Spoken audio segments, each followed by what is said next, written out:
Namaskar everyone, Namaskar, bienvenue à notre session d'aujourd'hui intitulée Sur la surface de l'esprit.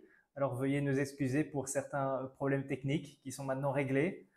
Alors aujourd'hui, nous allons explorer comment fonctionne l'esprit, ce qui se trouve sous la surface de l'esprit et surtout comment reprendre la maîtrise de nos pensées, de nos émotions et de nos réactions. Dans cette session, vous allez comprendre comment notre esprit façonne vos émotions et vos actions et vous allez découvrir une méthode simple pour surmonter les éléments indésirables de votre personnalité. Avant de commencer, je vais me présenter en quelques mots et je vais aussi présenter SSRF. Donc, je m'appelle Vincent, je suis originaire de Belgique, je fais une pratique spirituelle avec SSRF depuis plus de 8 ans. J'ai mis en pratique les différents remèdes et les différentes techniques enseignées par SSRF et j'ai connu une véritable transformation. Donc, ça m'a apporté beaucoup de bien-être et de nombreux autres avantages. Et depuis 6 ans, je suis maintenant aspirant à temps plein dans l'ashram de SSRF pour aider à répandre cette connaissance qui m'a tant aidé. Et vous connaissez sûrement SSRF, mais c'est un acronyme en fait. En anglais, c'est Spiritual Science Research Foundation, qui se traduit en français par la Fondation de la recherche en sciences spirituelles. Alors SSRF a été fondée en 2006 avec la bénédiction d'un saint de haut niveau d'Inde, sa sainteté le docteur Attavale, qui donc a partagé toute cette connaissance. Et l'organisation a deux objectifs principaux. Le premier est d'éduquer la société sur la dimension spirituelle. Vous connaissez peut-être notre site web. Il y a plus de 700 articles sur le site qui expliquent comment le monde subtil influence notre vie. Et vous y trouverez également la recherche spirituelle qui est faite en utilisant des outils scientifiques de biofeedback qui permettent de mesurer l'aura de différentes choses. Et toute cette connaissance est mise à disposition gratuitement sur le site. Et il y a un deuxième objectif de CSRF qui est de guider les aspirants dans leur pratique spirituelle. Donc nous avons une plateforme de sessions hebdomadaires gratuites en ligne qu'on appelle des satsangs, où vous pouvez en apprendre plus sur la spiritualité et approfondir notamment les choses qu'on va apprendre aujourd'hui. Alors avant de commencer, avant d'aller plus loin, nous allons juste prendre une minute pour nous concentrer sur la respiration ou pour méditer, juste pour une minute. Ceux qui connaissent peuvent également répéter le nom de Dieu. Alors on va juste fermer les yeux pour se concentrer, pour calmer l'esprit. Comme ça, on arrivera à prendre plus de bénéfices de cette session. Voilà, à dans une minute.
Voilà, alors vous pouvez ouvrir les yeux.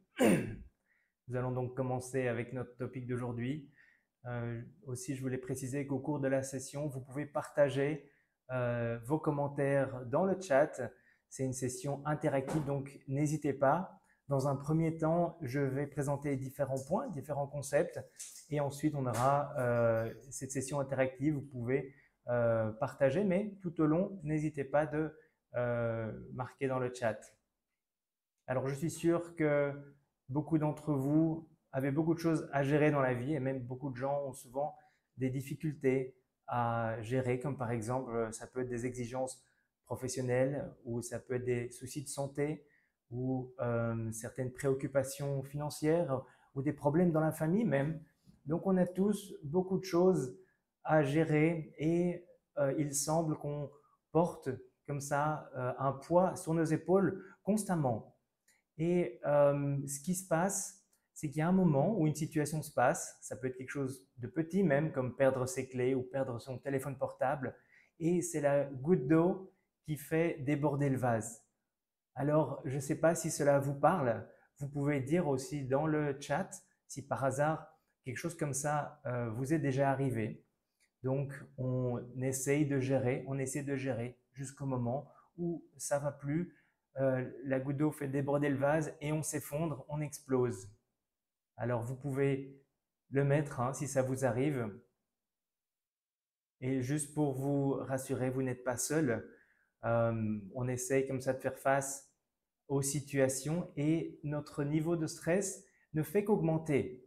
On ne sait pas, on n'a pas appris comment soulager ce stress.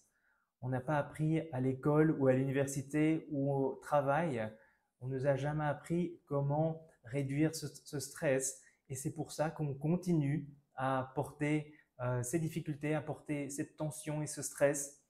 Mais la bonne nouvelle, c'est que dans cette session, on va voir qu'il y a une technique pour soulager cette pression et faire l'expérience de beaucoup moins de stress. Alors, j'aimerais vous poser une question. On a vu qu'il est courant pour certaines personnes de s'effondrer dans certains cas, dans les situations difficiles.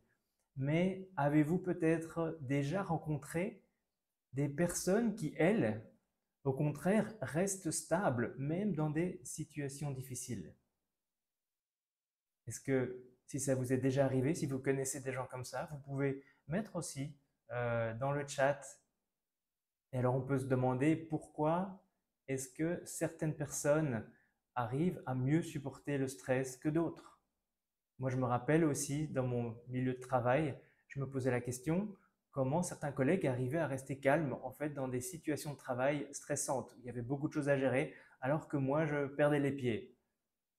Après ça, j'ai appris avec SSRF que en réalité, bien que la situation peut être stressante en soi, tout va dépendre de la manière dont on réagit à la situation. Et très souvent, lorsqu'on est stressé ou lorsqu'on est accablé, eh bien, la tendance générale est de pointer le doigt vers les facteurs externes.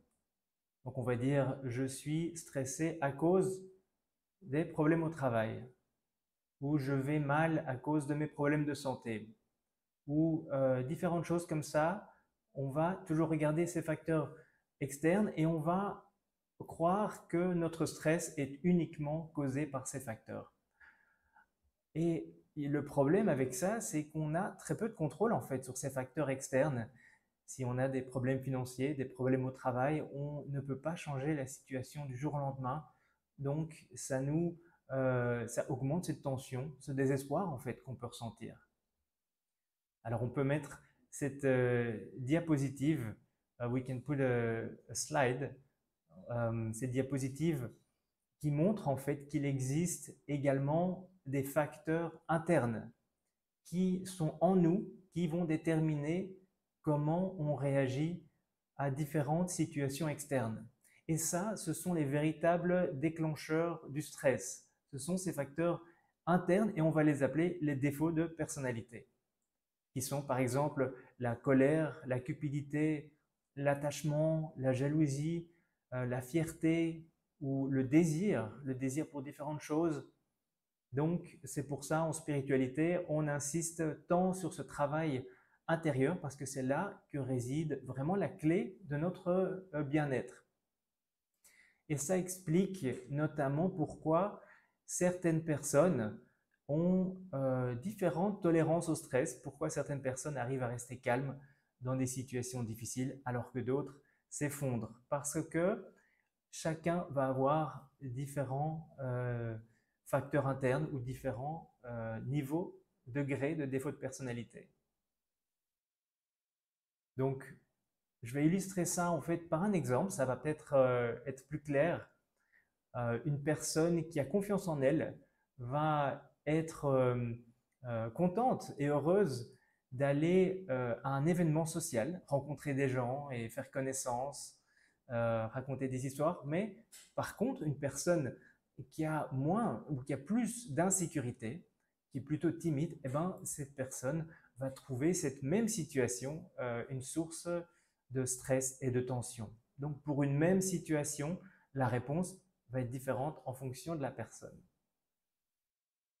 Et dans ces facteurs internes, il y a également un autre aspect qui sont ce qu'on peut appeler les affaires non résolues du passé.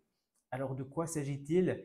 Ça peut être des événements du passé qui ont laissé en nous une empreinte profonde et qui continuent d'influencer notre façon de percevoir la réalité présente.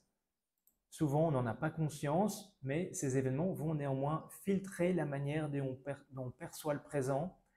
Et c'est le cas, par exemple, quand quelqu'un a eu des expériences traumatisantes, ou par exemple quelqu'un qui a été harcelé à l'école ou au travail, ou a vécu beaucoup d'injustices, que ce soit dans la famille ou au travail, eh bien cette personne risque alors d'aborder les situations du présent qui sont normales en fait avec cette attente ou cette crainte que la même chose va se passer.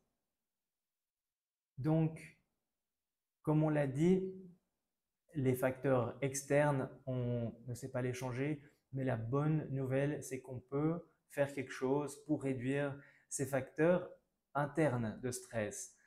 Donc, en travaillant sur nous-mêmes, on a vraiment la possibilité de changer comment on réagit aux situations et, comme on l'a vu, le moins il y a de défauts, eh bien, le moins de stress on va connaître. Alors maintenant, vous pouvez vous demander où se trouvent ces défauts de personnalité. Eh bien, ils se trouvent dans l'esprit et plus précisément dans notre esprit subconscient. On va vous montrer une diapositive maintenant, on va vous montrer un slide sur la structure de l'esprit. Et notre esprit se compose de deux parties, l'esprit conscient et l'esprit subconscient. Et ça vous étonnera peut-être de voir que l'esprit conscient est tout petit. Il représente uniquement 10% de la totalité de l'esprit, alors que l'esprit subconscient représente 90%. Donc, ce que ça veut dire, c'est que nous ne sommes en fait conscients qu'une fraction de ce qu'il y a dans notre esprit et la plupart est sous notre niveau, notre seuil de conscience. Et en fait, une manière de le voir, c'est que l'esprit subconscient est comme un gigantesque réservoir de millions d'empreintes ou d'impressions formées sur notre esprit, formées au cours de nos expériences, formées au cours de notre vie et de nos vies antérieures. Parce que chaque pensée, chaque émotion, chaque action qui est répétée va laisser une trace subtile sur notre esprit subconscient. Et au fil du temps, au fur et à mesure que ces répétitions augmentent, eh bien, les impressions correspondantes vont devenir plus profondes, plus ancrées dans notre esprit. Donc, comment ces impressions se forment-elles? Je vais donner un exemple simple. Si par exemple, je mange une crème glacée pour la première fois dans ma vie et j'aime bien le goût, ça va me faire du plaisir, eh bien ça va créer une impression dans mon esprit d'aimer la crème glacée et chaque fois que je vais en manger une, par exemple chaque semaine je vais manger une crème glacée et je vais en prendre du plaisir, ça va grandir cette impression. Et de même pour d'autres choses, en fait. Une personne qui se lève tôt tous les matins, ça va augmenter aussi cette impression de se lever tôt. Et ça marche aussi dans le sens pour les actions qui sont moins bonnes, comme par exemple si quelqu'un multiplie les actions de paresse, eh bien, à force de répétition, cette impression négative de paresse va s'inscrire dans la personne. On dit une impression négative parce que ça ne va pas aider, ça n'aide pas dans la vie d'avoir de la paresse. Et ces impressions dans le subconscient vont envoyer continuellement des impulsions ou des pensées vers l'esprit conscient. Donc c'est pour ça que notre esprit est constamment bombardé de pensées, car les millions d'impressions dans le subconscient vont continuellement envoyer des pensées. Peut-être que certains d'entre vous ont fait cette expérience, hein, quand on essaye de ne penser à rien ou faire de la méditation, on se rend compte qu'en fait, beaucoup de pensées nous arrivent quand même à l'esprit. Donc voilà, ce qu'on a vu, c'est que nos impressions vont dicter nos pensées et nos réactions conscientes, souvent sans qu'on s'en rende compte. Et on va prendre un exemple. Ça veut dire qu'on n'arrive pas à contrôler ça. Imaginons que j'ai une forte impression de colère. Donc dans le passé, j'ai souvent réagi aux situations en m'énervant. Dès que quelqu'un fait quelque chose qui ne correspond pas à mes attentes, eh bien, je me suis emporté, je me suis mis en colère. Eh bien, quand une situation comme ça se passe, mon esprit va en quelque sorte être poussé automatiquement à agir en colère parce que c'est la manière dont j'ai conditionné mon esprit. Donc voilà, parce que intellectuellement, on sait qu'il ne faut pas se mettre en colère, mais lorsque la situation se passe, on n'arrive pas à l'éviter, on n'arrive pas à se contrôler. Alors pour illustrer un peu ce concept, je voulais vous poser une question à vous tous. Est-ce que certains d'entre vous ont déjà essayé de prendre et maintenir des bonnes résolutions? Souvent au Nouvel An, on peut essayer de mettre en place des bonnes résolutions comme perdre du poids ou faire plus d'exercice ou d'autres choses. Donc je voulais vous demander, est-ce que ça vous a réussi? Vous pouvez mettre dans le chat hein, ce que vous en avez fait l'expérience. C'est une question qu'on demande souvent dans nos ateliers et ce qu'on constate, c'est que pour la plupart des gens, eh bien, elles échouent souvent, ces bonnes résolutions. Alors pourquoi? La raison se trouve dans ce que l'on vient de dire à propos de l'esprit. C'est que la résolution qui est prise au niveau de l'esprit conscient. Donc l'esprit conscient veut changer, mais les impressions dans l'esprit subconscient restent les mêmes et nous ramènent aux anciens schémas.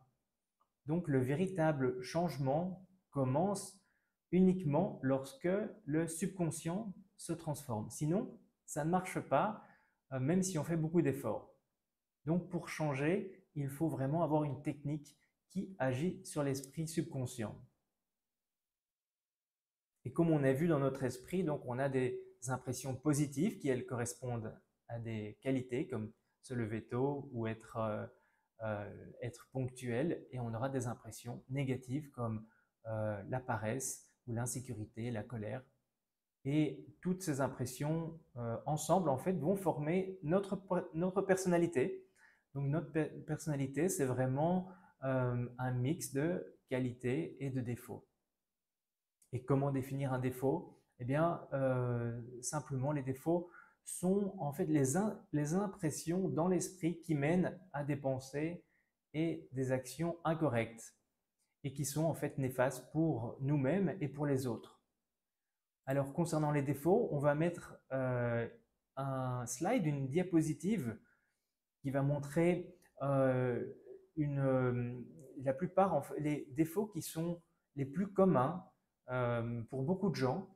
Donc vous pouvez observer en fait cette liste et vous pouvez voir quels sont certains de ces défauts que peut-être vous reconnaissez en vous-même. Un exemple de défaut peut être de s'irriter facilement ou d'être impatient ou de s'inquiéter sans cesse, être insécure. Ce sont toutes des choses en fait, tous des comportements qui vont nous donner du stress, de la tension ou qui vont impacter également les autres et c'est pour ça qu'on veut travailler dessus et les réduire. Donc, ce processus PDR, eh bien, il permet non seulement de réduire les défauts, mais aussi d'augmenter les qualités. Mais on recommande d'abord en fait de travailler à réduire les défauts.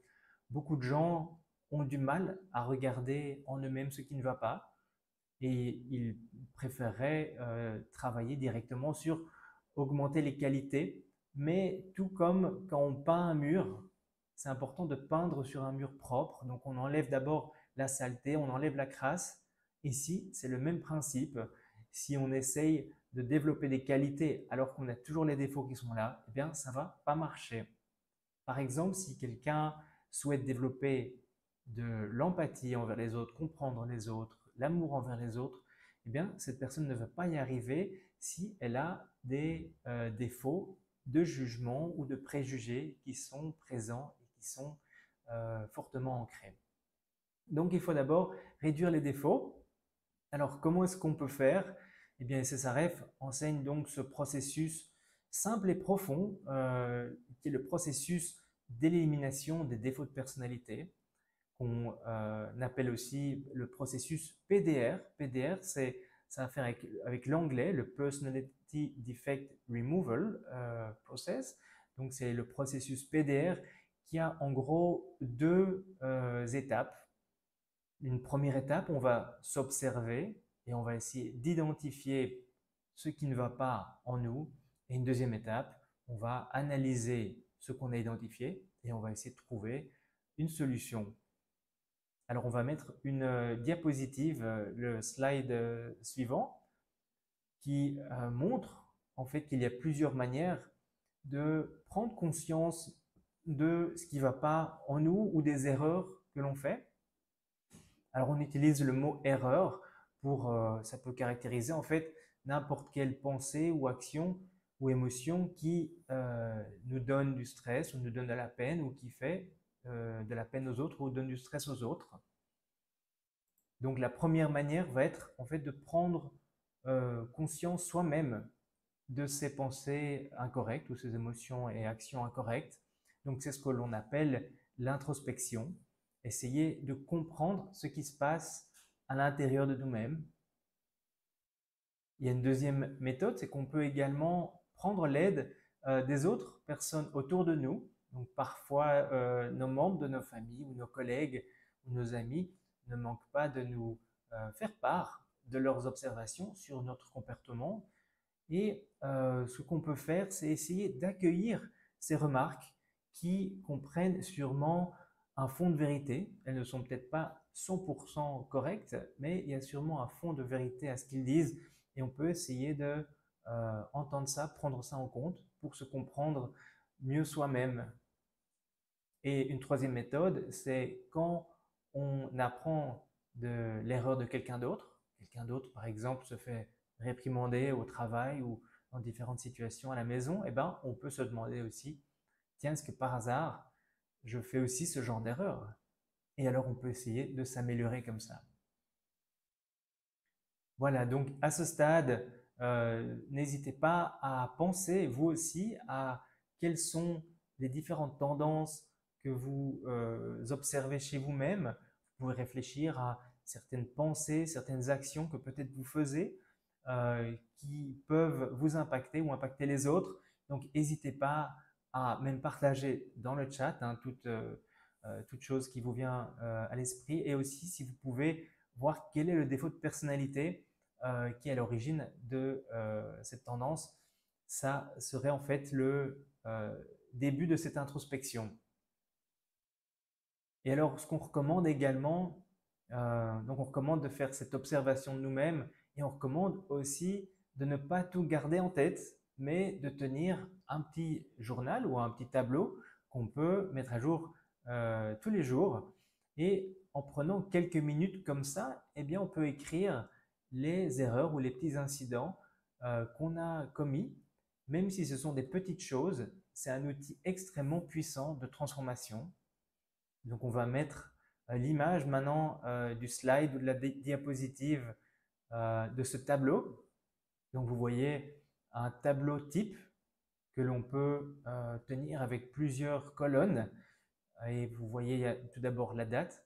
Donc, comme ça permet de voir combien d'incidents on a pu écrire par jour ou dans cette journée-là. On peut ensuite avoir dans la colonne suivante l'erreur qu'on a faite. On peut décrire brièvement, mais précisément l'incident qui s'est passé.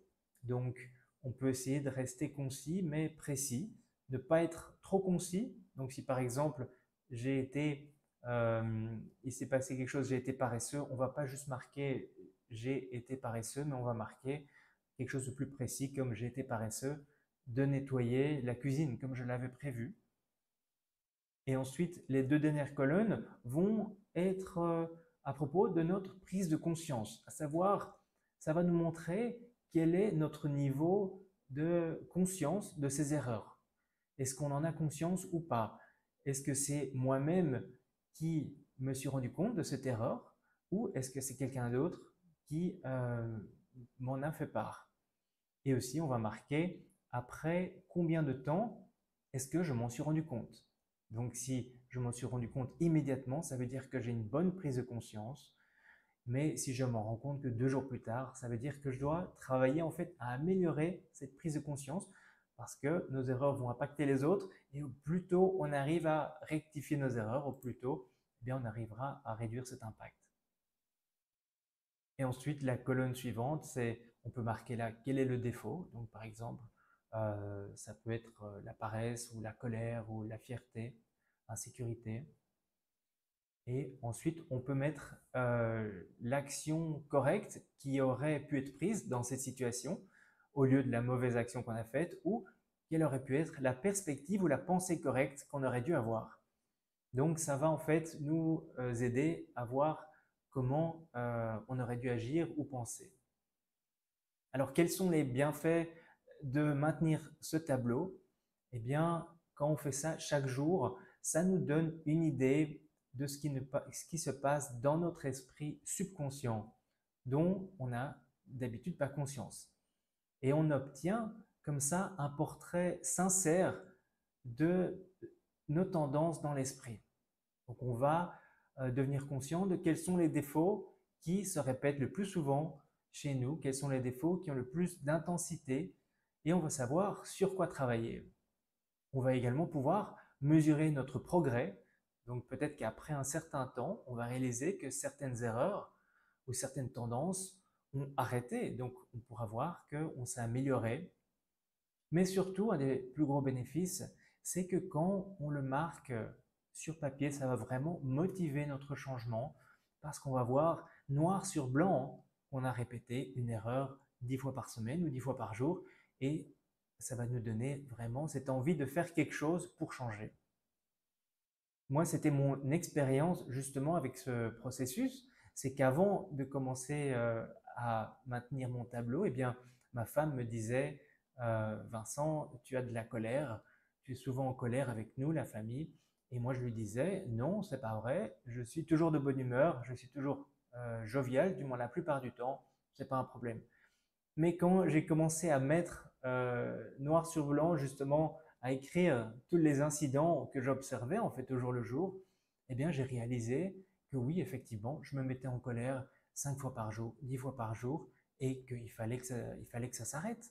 Donc ça m'a vraiment aidé à commencer à travailler, à vouloir travailler sur moi-même. Je me suis dit, ça ne peut pas continuer comme ça, et ça m'a vraiment beaucoup aidé au début. Et donc, cette démarche est vraiment libératrice. Au début, c'est pas évident de voir ses défauts en face. Ça peut être difficile même pour certaines personnes parce qu'on n'aime pas voir là où on n'est pas bon.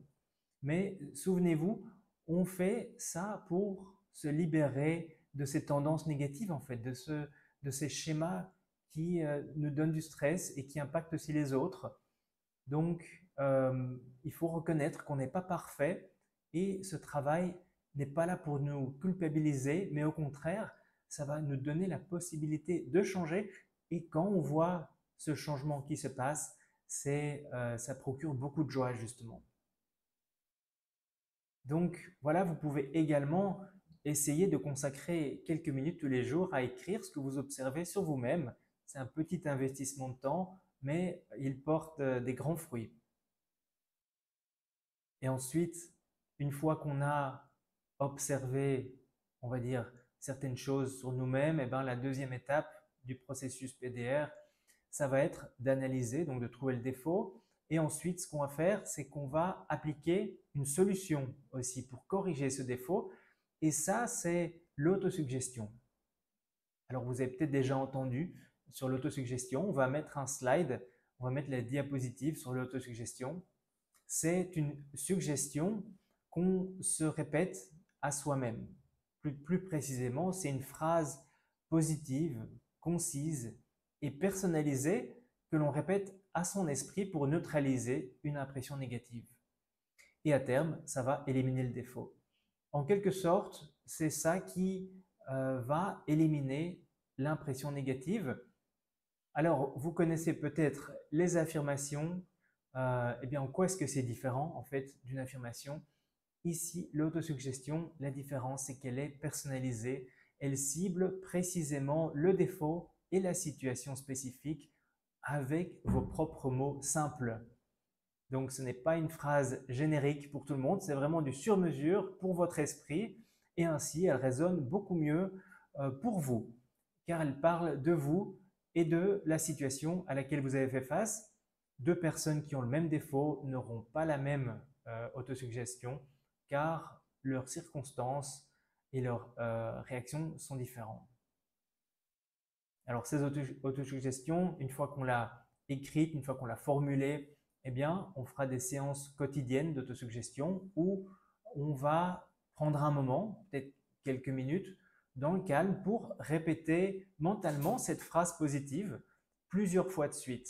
Cette répétition quotidienne est cruciale parce que rappelez-vous, tout acte qui est répété va renforcer l'impression correspondante.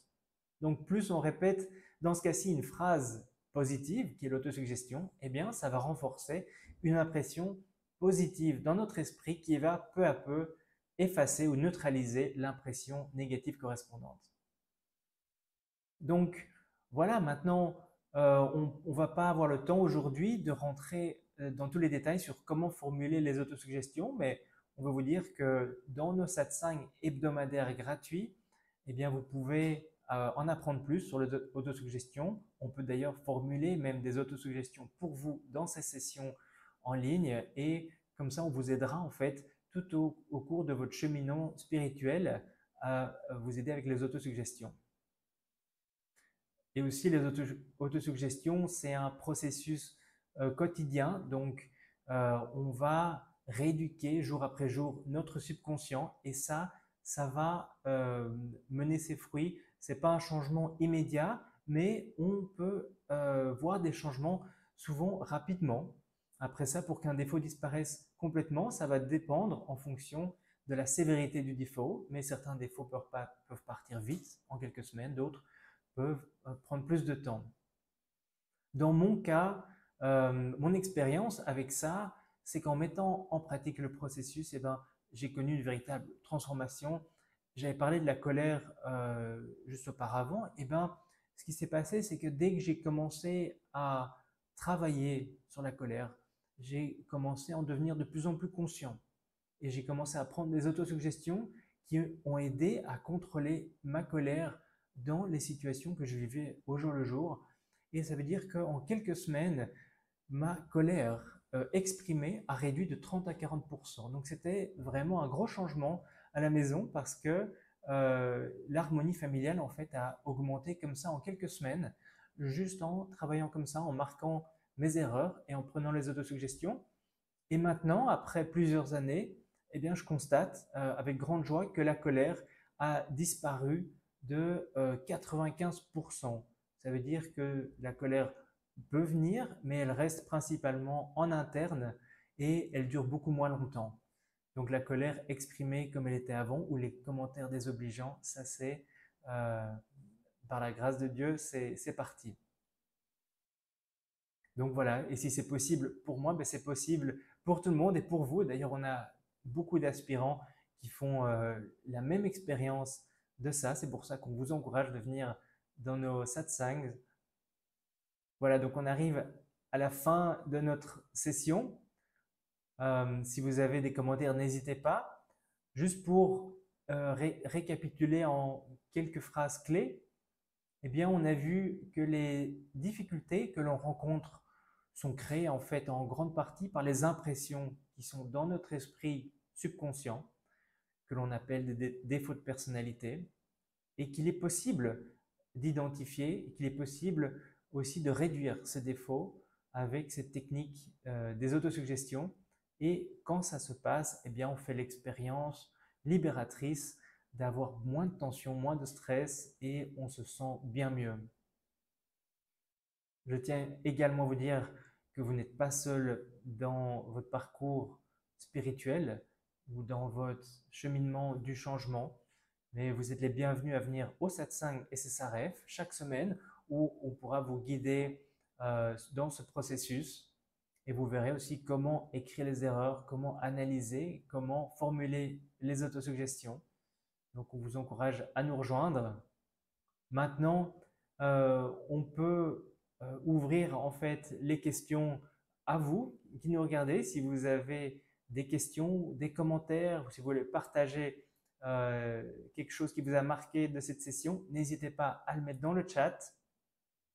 Si vous voulez partager une situation concrète qui vous pose problème, par exemple un défaut particulier ou une certaine tendance, n'hésitez pas, vous pouvez le faire et on pourra essayer de l'analyser ensemble.